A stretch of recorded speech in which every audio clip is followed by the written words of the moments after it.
Assalamualaikum warahmatullahi wabarakatuh. Perkenalkan, nama saya Fia Alfiani dari kelas PGSDB. Video ini saya buat untuk memenuhi salah satu tugas mata kuliah Pendidikan Pancasila dengan dosen pengampu Bapak Febri Fajar Pratama.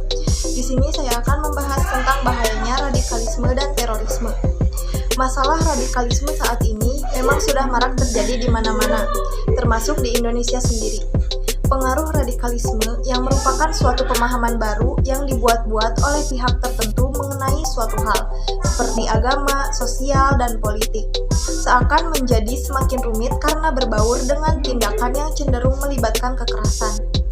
Berbagai tindakan teror yang tak jarang memakan korban jiwa seakan menjadi cara dan senjata utama bagi para pelaku paham radikal dalam menyampaikan pemahaman mereka dalam upaya untuk mencapai suatu perubahan.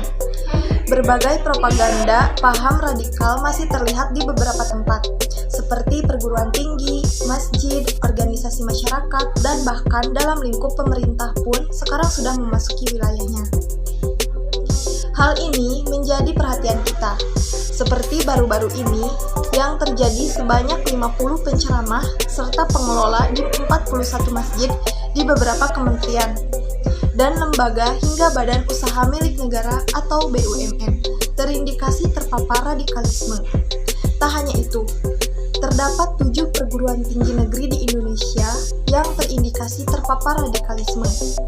BIN membenarkan adanya perguruan tinggi negeri di Indonesia yang terpapar radikalisme. Ada 7 PTN dan 39% mahasiswa yang tertarik akan paham ini. Sebenarnya, penganut paham radikal di Indonesia jumlahnya sangat sedikit. Selain itu, paham khilafah juga tak laku di Indonesia. Akan tetapi, pertumbuhan paham ini sudah menjadi sangat luas penyebarannya. Dalam hal ini pula, pemerintah tidak boleh sama sekali lengah karena paham-paham radikal atau paham khilafah yang ada akan semakin meluas di Indonesia.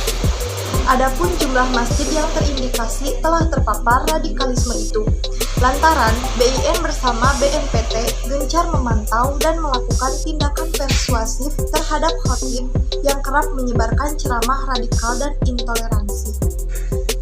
Kalau masjidnya sendiri tidak ada yang radikal, jadi penceramahnya yang terbilang radikal. Pastinya, kita tidak ingin ada intoleransi, kemudian ujaran kebencian, takfiri, mengafirkan orang lain, kemudian membawa semangat radikal dan juga terkait dengan masalah yang berhubungan dengan ideologi Pancasila. Ada beberapa faktor luar itu yang luar biasa banyak dan sangat dinamis. Sekarang ini akan sangat sulit sebetulnya, karena mahasiswa itu tidak sepenuhnya ada di kampus. Mereka sekarang lebih sering berinteraksi dengan berbagai kelompok masyarakat, dunia digital, dunia internet, organisasi-organisasi ekstra universitas.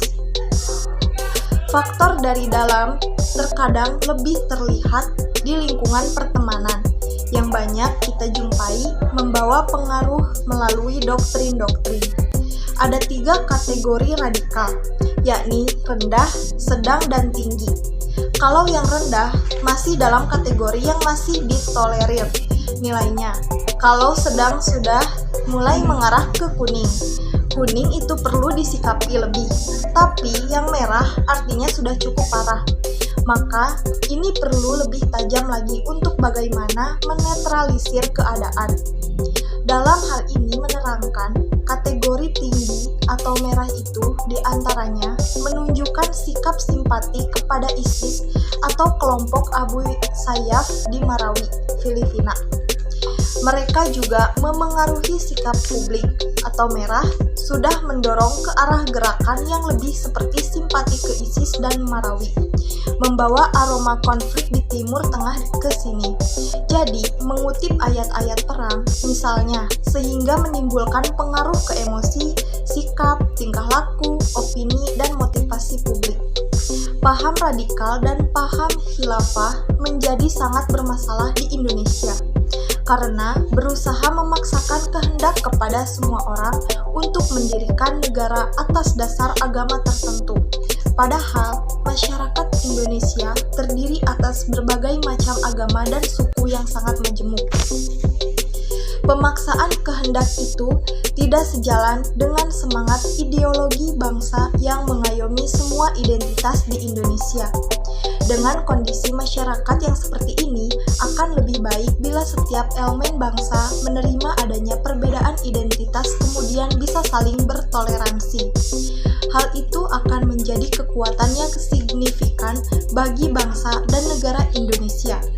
Perbedaan bukanlah aspek yang bisa dieksploitasi untuk kepentingan politik, apalagi untuk mereka yang secara terang-terangan mengaku berseberangan dengan Pancasila dan Undang-Undang Dasar 1945. Dalam hal ini, tentunya bukan hanya kalangan pemerintah yang harusnya mengambil bagian untuk mencegah dan mengatasinya, namun seluruh rakyat harusnya juga ikut terlibat dalam usaha tersebut, terutama kaum pemudi dan pemuda. Terima kasih. Wassalamualaikum warahmatullahi wabarakatuh.